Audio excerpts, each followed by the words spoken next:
Speed cameras have been the focus of motorists' anger and frustration for years. Although we are told repeatedly that there are effective means of reducing deaths and injuries on the road, but is this really the case?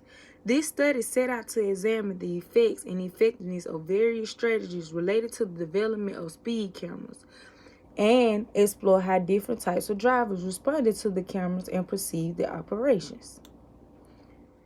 Recommendations for best development were to be considered. It was carried out between 1993 and 1996 after the Road Traffic Act 1991 authorized the use of automatic speed devices for detection of offenses. Around about of 12 surveys arranged in a 5 set having some cross-sectional and some longitude elements, which were undertaken together with some depth interviews and self-report measures that were predominated. The particular inventions focused upon compromised cameras siding along two kinds of publicity, campaigns linked with speed cameras.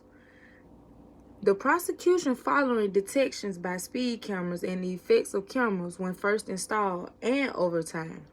As the ideal aim of speed cameras is to enlarge the proportion of deterred drivers, to maintain the number of those who have always complied to the reduce and the ranks of the deferrers and the manipulators. This study aimed to find out that there were two types of ladder drivers.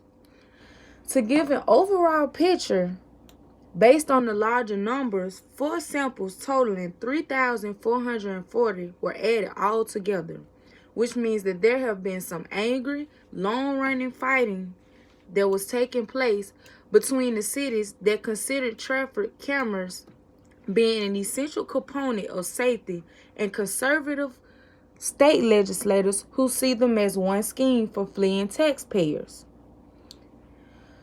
To the anti-camera Republicans and the legislators, Big Brothers is the city that have installed the machines to swoop onto the motorists.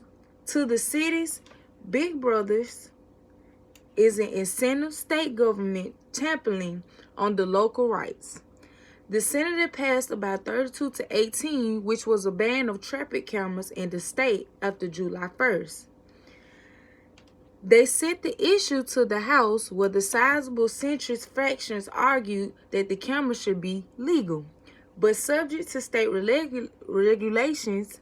In the end, the House refused to ban the cameras, but they approved the amendment requiring cities to present evidence that they needed.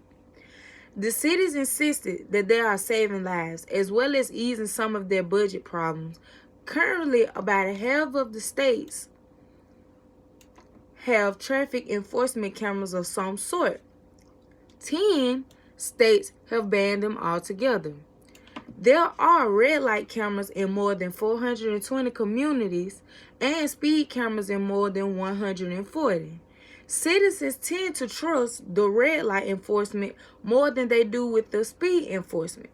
The data on speed cameras is less comprehensive, but it does point in the same direction. But there is also a couple academic studies over the past years to have a similar conclusion. They have mainly focused on the red light cameras.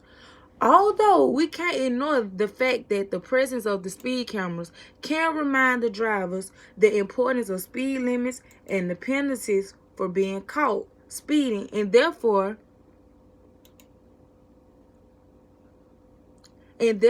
cameras should be having more than general and beneficial impacts on driving elsewhere other than just camera sites.